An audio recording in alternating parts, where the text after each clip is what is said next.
My mom cut me from the family business without warning, so I sold my shares to their biggest rival and watched every hidden lie finally collapse. I received a voicemail from my mother at 7:40 a.m., just as I parked in front of the office in downtown Seattle. Before I could turn off the engine, my phone lit up with a red voicemail icon. One number, one message, one blunt sound marking the collapse from 16 years of commitment. I put on my headphones. In that moment, I naively assumed it was another routine favor. "Mila, can you review the next quarter's plan?" Or, "Mila, would you join me for a meeting with an investor next week?" But her voice this time was entirely different. "Mila," my mother began, her tone flat and emotionless. "No, sweetheart, not a trace of warmth. Your father, your sister, and I have agreed to restructure the company. Effective today, you are no longer part of the executive team. We'll be buying out your shares. Our family lawyer will be in touch. We wish you all the best." The message ended in chilling silence. I sat frozen, gripping my car keys so tightly my knuckles turned white. My heart didn't race. It felt like it had been forced to stop, stretched into one endless beat. No explanation, no meeting, no warning. They crossed my name off the company as if I were an unqualified intern, not the chief financial officer holding 35% ownership. It wasn't until 8:10 that I replied with a short message, just one word. Understood. No rage, no begging, just a cold closure, perfectly mirroring how they had chosen to dismiss me. I didn't go into the office that day. Instead, I drove straight to Kirkland, to the estate lawyer I had met 2 years prior when handling my grandfather's will. I needed someone who understood the company's history, someone who had witnessed the original ownership split. My father with 40%, my mother with 25%, and me with 35%. My sister, Julia, had never held any shares, but always acted like she ruled every decision. The lawyer peered at me through his thin-rimmed glasses and asked slowly, "Are you absolutely sure?" "Once you begin the process of selling your stake, there's no turning back." I nodded, not a hint of hesitation. They thought I'd cry, pound on their door, beg. No. They underestimated the very person they had labeled good with numbers but lacking vision. I didn't say anything aloud, but in my mind I whispered, "Fine. If you want me gone, I'll leave, but not empty-handed, and certainly not quietly." I signed the initial documents to begin the sale of my shares. My lawyer would find a suitable buyer, not out of revenge, but to make them face the consequences of the very decision they had made. 16 years of tireless work. 6 times I used my personal savings to keep cash flow afloat. 3 job offers from major corporations I turned down out of loyalty to my father. And now it was all swept away by a voicemail under 1 minute long. I walked out of the law office into the light rain of Seattle, and yet my clarity had never been sharper. Their betrayal didn't shock me. It was simply the final blow in a long string of quiet slaps I had trained myself to ignore. Not anymore. Back home, I powered up my laptop and started cleaning house. Not my wardrobe, but financial records, data, and memory. And I prepared for the next step, selling what I owned, number by number, legally, accurately, and on my terms. I started working for the family company at 18, right after graduating high school in Spokane. While my friends were busy applying to top universities, I stayed in Washington studying finance at a small public college, while handling bookkeeping for our family's manufacturing plants. Back then, my father told me something I've never forgotten. If you want to prove you are not just the spoiled youngest daughter, start by working like everyone else.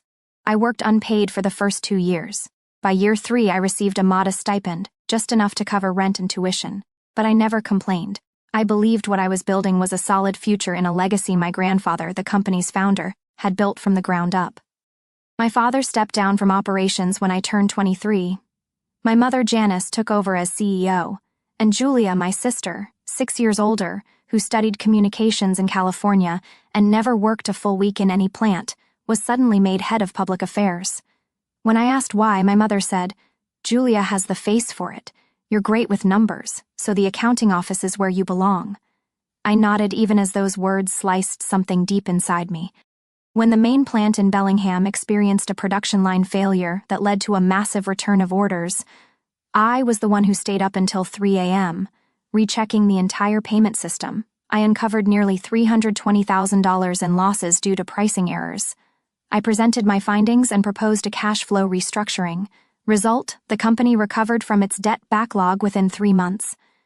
Julia later held a press conference and told reporters, "Our family executed a bold and strategic turnaround. Not one mention of me, not even a glance." That fall, when I was 27, we had a chance to open another facility in Idaho. The initial investment required more than $400,000. My mother and Julia believed securing a bank loan was the best route, but the loan application was denied. The company's reputation had recently been hit due to faulty products, so I emptied nearly all my savings, over $120,000, and used property under my name as collateral to qualify for an advance from the equipment supplier. I didn't do it to be the hero. I did it because I thought, if I don't step in, the company will fall into the hands of outside investors and we'll lose control of our family legacy. We pulled through, but the moment the plant was running smoothly, my mother handed over financial oversight to an external consulting firm. Julia said, "She did well, but we need to professionalize to grow." I didn't argue. I quietly retreated into managing cash flow and preparing tax filings. Everything I had sacrificed, money, time, youth, even chances at my own career growth, gradually became expected. When I raised concerns in meetings, my mother would sigh, "Ah, Mila, don't complicate things again." Julia would chuckle, my little sister's detail-obsessed. She doesn't see the big picture. I became used to being interrupted mid-sentence, excluded from critical emails, or seated at the overflow table during strategic partner meetings. They called me the ledger girl, as if my only role was to add and subtract. Once I warned of cash flow risks in a contract with an uncertified ISO contractor. Julia laughed, patted my shoulder in front of everyone and said, "You worry too much. Trust me." 3 months later, that very contract cost the company nearly $75,000 in returned inventory. No one apologized, no one remembered my warning. I began to understand. In their eyes, I wasn't a partner. I was the fallback plan, a walking bank account with a polite voice. And the price I paid for loyalty was invisibility. I discovered everything on a regular Thursday afternoon. I was sitting at my usual coffee shop near home, editing the draft of the quarterly tax report. Even though I had officially been removed from management a few weeks earlier, old habits die hard. I still kept up with industry news, still reviewed bits of data I had access to from the accounting system. Maybe because my mother and Julia didn't think I had the strength to react, so they hadn't fully revoked my access. While taking a break, I absent-mindedly opened LinkedIn. And then, buried among product announcements, job postings, and internal industry news, a post appeared that made my chest tighten. Julia stood next to a man I'd never seen before. The two of them were shaking hands in front of a large backdrop with our company's logo.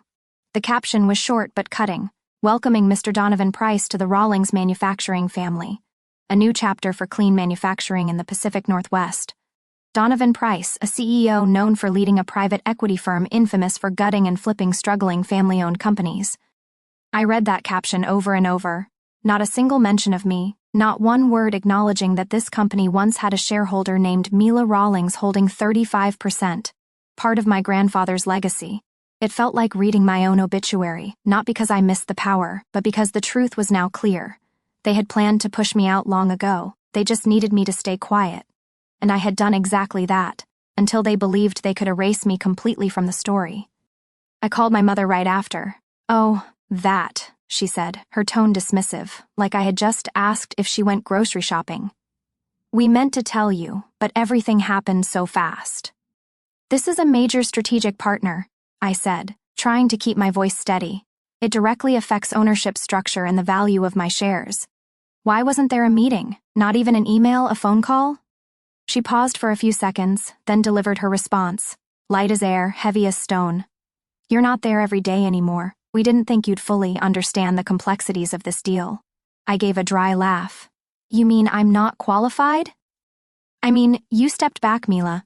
You can't expect to pull away and still have a say." Her voice was syrupy sweet and sharper than any knife. Then Julia joined the call. I could picture her perfectly, confident, red lipstick, champagne glass in hand.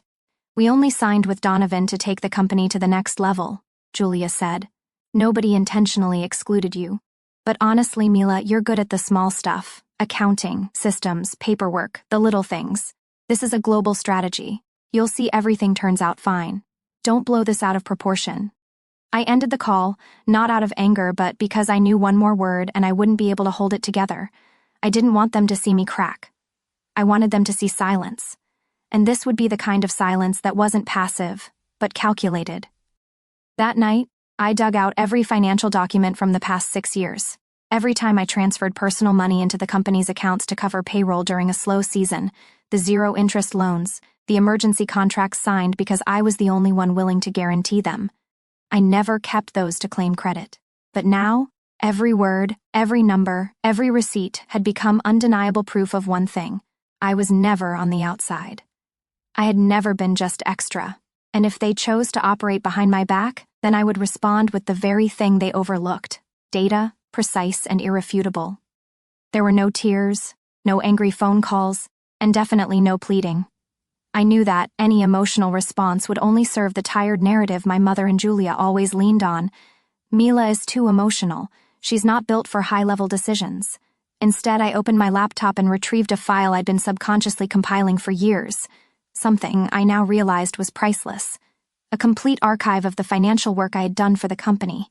No one asked me to keep that handwritten contract with the supplier who once threatened to sue us over late payments. No one knew I had screenshots of every bank transfer, every off-the-record email asking me to cover a short-term loan for the Oregon facility. But I kept them. Not out of paranoia, but because I've always believed data never betrays. I called an old friend, Jordan Clark, a business attorney in Portland, who once helped me navigate my grandfather's estate.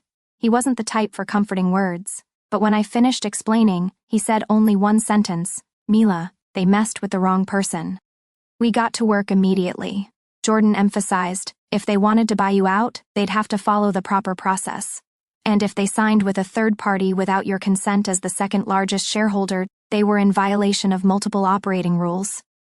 I began auditing every contribution I had made over the past 10 years, not just cash transfers but the loans in my name, the taxes I covered, the vendor contracts I signed when my mother and Julia were too busy with conferences. Everything had a paper trail, timestamps, originals, confirmations. 3 days later, Jordan's office issued an official notice to the company. I was rejecting any forced buyout and demanding full transparency regarding the deal with Donovan Price for all shareholders. I wasn't surprised when the response was absolute silence. Jordan simply smirked. "They're betting you'll cave or lack proof. What they don't know is you've got both things they're missing: patience and documentation." We moved forward with Plan B, finding an outside investor to acquire my 35% stake, but not the bargain price my mother and Julia had hoped for. This time it would be on my terms and for the real value I knew better than anyone. Jordan contacted a Chicago-based private equity group known for resolving family business disputes.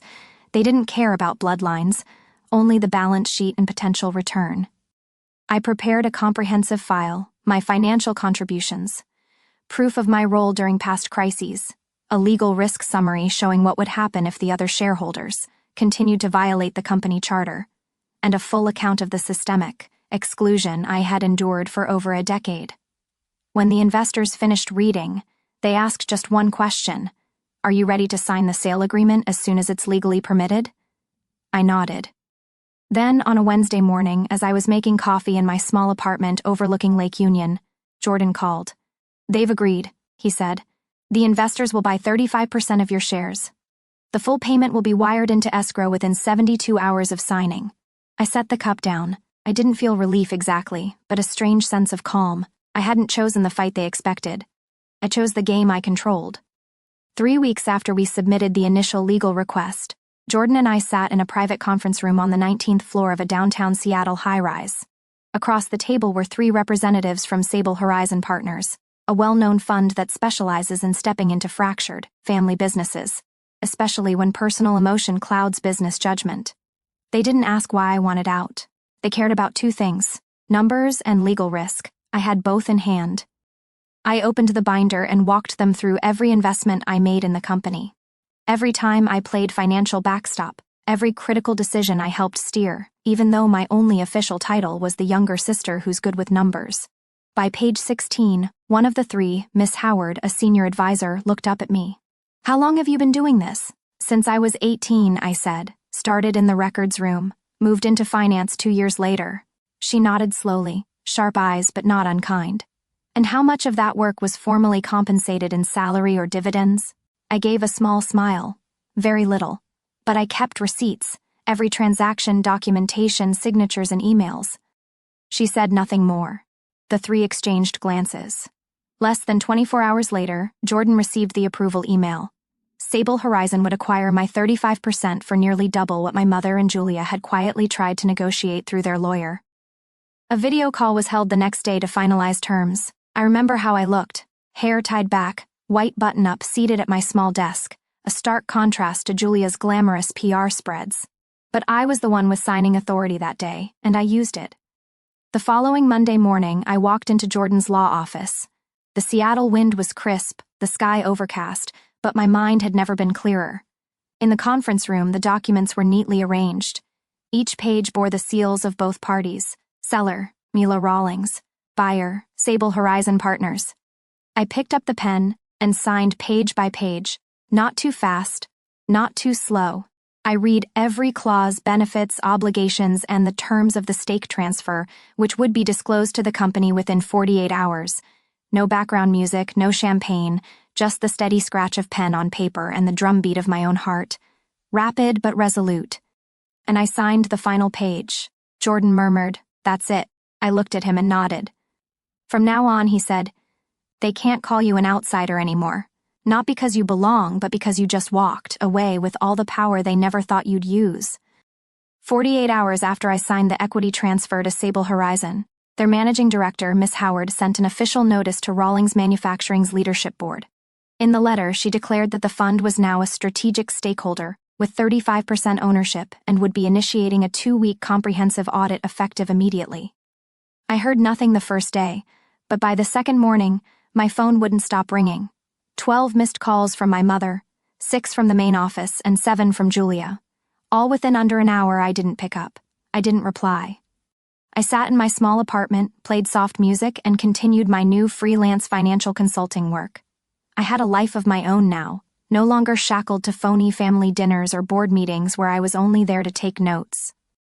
Then around 2 p.m., an unknown number popped up. An instinct told me to answer. The voice on the line was shaky, rushed. "Mila, it's Mom." I stayed silent. "I know you sold your shares, but they're freezing everything, Mila. They want 5 years of financial records. They're questioning the investment flows for the new plant, the contract with Donovan, even the undisclosed loans not reported to shareholders." I kept my tone even. "Then just cooperate. They're only doing what responsible stakeholders do." She paused, then lowered her voice, nervous, pleading. "You can help, right? You still have backups of the reports you did. If you could just tell them..." I cut in gently. "You used to say I didn't understand the complex layers of the company, that I was just the one who crunched numbers. You wanted me out, and you got it. Now, you and Julia can handle the strategic stuff you're so good at." 2 hours later, Julia called. I answered not because I wanted to talk, but because I wanted to hear how the face of the company would handle the spotlight turning against her. "Mila, you're destroying everything," Julia nearly hissed. "They're not who you think they are. They're not here to help. They're tearing everything apart. You have to call them." I interrupted, my voice cool, even slightly amused. "Why not use that global strategic vision of yours to negotiate? Mom's breaking down, Mila. They're threatening lawsuits, asset freezes, forcing us to sell." I sighed. "Julia, you always said I only handled minor tasks. Don't dump major ones on me now." And I ended the call again. At exactly 8 p.m., Jordan sent me the initial scan from Sable Horizon's preliminary review. They listed nearly 14 irregularities in Rawlings Manufacturing's financial reports over the past 3 years, including an undisclosed short-term loan of $840,000 that never appeared in the shareholder minutes, and a misvalued contract tied to Donovan Price off by nearly $300,000. They recommended a temporary freeze on all asset expansion decisions and third-party independent auditing. I forwarded the findings to my mother and Julia without commentary. No message, just one line, refer to section 5.3, page 17. An hour later, Julia texted, "I get it. Have you been planning this for a while?" I didn't respond because they didn't need to know how long I'd been preparing.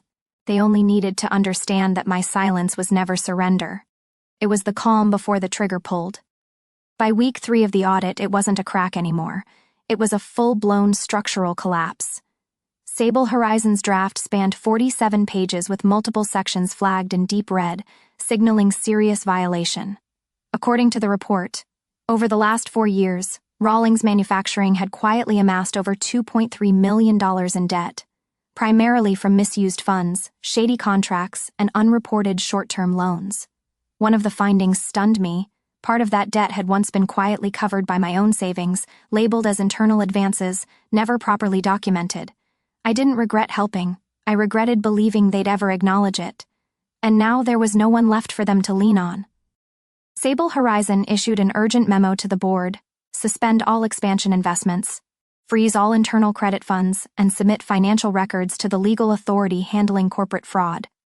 Jordan broke the news while I was heading to the Portland airport for a financial summit. He said, "Mila, it's no longer just an internal audit. This could escalate into a shareholder fraud case."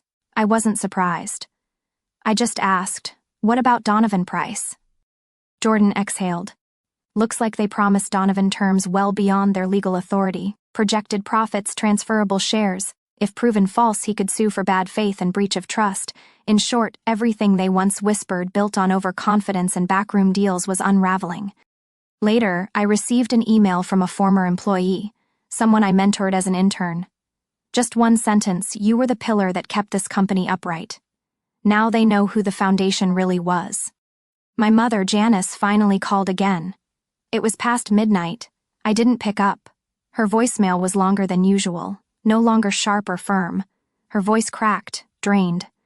"Mila, I know you're angry, but I never thought it would get this far. I need you. If you could just show me how to fix this. You were always the one who kept things under control." I listened, then turned it off. Didn't delete it, but didn't reply either. Julia took another route. She posted a long statement on LinkedIn hinting that certain former employees had turned their backs for selfish reasons. The comments split. Half were old allies siding with the family. Half were ex-employees who had worked directly with me and knew the truth. One wrote, "I worked under Mila. Without her, the South plant would have shut down in 2020. Don't forget that." I didn't need to respond. The truth was speaking for itself, loud and clear. A week later, rumors circulated that Donovan Price had hired legal counsel to renegotiate the entire deal, either to pull out or sue. Sable Horizon pressed further, requesting financial logs dating back to 2014. When I was the only one handling the Western branch's budget, a senior finance executive from a global firm sent me a job offer. Attached was a note: "I've heard about you. The kind of person who walks away from a company but leaves behind a wake strong enough to make the market stop and look back." I didn't reply right away. I wasn't rushing to consider it, not because I had doubts, but because I understood this wasn't just a job offer. It was a sign that I no longer had to play the quiet one behind the scenes, judged by whispers within the family. Outsiders, those who saw through data and results, recognized me more clearly than the people who'd shared my dinner table for nearly 2 decades. I knew from that moment forward, this wasn't just between me and my mother, or between me and Julia. This was the fallout of decisions made under dim lights, choices they thought no one would trace back, no one patient enough to rewind every step. But there was me. I had kept every receipt, every email, every transaction, not for revenge, but in case the day came when I'd need them. And that day had come. I didn't start the fire, but when they cut me out, erased my role, silenced my voice, they struck the match themselves. I didn't return to Spokane, not out of anger, not to avoid them, but because I had finally accepted some pieces were never meant to fit back together. Not because they broke, but because they never truly belonged. Rawlings Manufacturing was no longer mine, and the truth is, it never really was. No matter how many years I gave it, no matter how many dollars I funneled in to patch its wounds, or how many late nights I stayed to audit the numbers. I used to think that if I just tried a little harder, proved myself enough, I'd be accepted as a real part of the family, not by blood but by worth. But life doesn't operate on some neat equation of effort equals love. Now I live in a small apartment in Portland. It's not luxurious or showy, but it's the first space in my life I can truly call my own, untied to obligation, untouched by the legacy others always assumed they understood better than I did. I've accepted a consulting role with a network of women-led startups, partly because the work suits my expertise, but mostly because I want to use my skills to help women like I once was, doing more, carrying more, yet being valued far less. Each morning, I still brew my black coffee, read industry news, and check my email. But my heart doesn't race anymore at the thought of a surprise call from my mother, or a message like, "Mila, the East Side plant's down again. Can you handle it?" No one assumes I'm available by default now. I've redrawn the lines, firm and clear. I don't answer unscheduled calls. I don't accept meeting invites just to stay in the loop. I don't let anyone tell me I should be more understanding. It's your mother. Especially not someone who once left me a voicemail as cold as steel. My relationship with my mother and with Julia hasn't been completely severed, but it's no longer close. We exchange holiday greetings occasionally. I haven't blocked them. But I also don't try to fix what's already broken. I've learned that family isn't always where love comes unconditionally. Without respect, all that's left is an empty shell of obligation. My real family, I've slowly found in people who share no blood with me, Jordan. Steadfast, never once asking, "Are you sure?" When I make a major decision, Emma, my old college roommate, now a mother of two, who texts me, "Proud of you, Mila," every time my name appears in an article, and myself, the version of me that knows how to protect, not just endure. Some nights I still lie in the dark, thinking about what I've lost, not the money, not the equity, but the belief that if I just tried harder, I could fix it all. That belief is gone, but I found something else, freedom. Not the shallow kind that comes from not having a boss, but the deep, quiet kind that comes from no longer needing approval from people who once treated me like a tool. I no longer need to be seen. I see myself. I no longer need to be acknowledged. I acknowledge what I've built. I'm not waiting for an apology, and I don't need their regret. One time, Emma asked me, "If you could go back, would you leave sooner?" I thought for a moment, then shook my head. No, because if I hadn't walked the whole path, I'd always wonder, maybe just a little more effort would have changed everything. I needed to see it through to know I wasn't wrong. I just needed a different road. I've taken that road, and I'm not looking back. Mila's story is a powerful reminder that sometimes the bravest thing isn't enduring more, it's knowing when to walk away. In a world where loyalty is often exploited, setting boundaries and honoring your worth isn't just self-respect. It's survival. Family isn't always safe, but freedom earned with truth and resolve can be the foundation for a quieter, stronger beginning. What do you think of Mila's choice? Would you have done something different in her place? Share your thoughts in the comments. And don't forget to follow this channel for more real-life stories about family, strength, and healing.